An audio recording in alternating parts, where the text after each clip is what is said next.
प द द द द ग रे ग रे ग द न रे सा सा रे सा रे सा प द द द द ग रे ग द न रे सा सा रे सा ग रे सा रे ग रे सा रे ग रे सा रे ग रे सा ग रे सा रे ग रे सा रे ग रे सा रे ग रे सा प द द द द ग रे ग द न रे सा सा रे सा प द द द द ग रे ग द न रे सा सा मीठे रस से भरियो री राधा रानी लागे, राधा रानी लागे। मने प्यारो प्यारो यमुना जी नो पानी लागे, मने प्यारो प्यारो यमुना जी नो पानी लागे।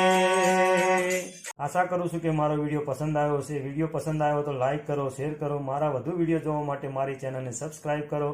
જય શ્રી હરિ, જય મહાકાલ, જય માતાજી મિત્રો।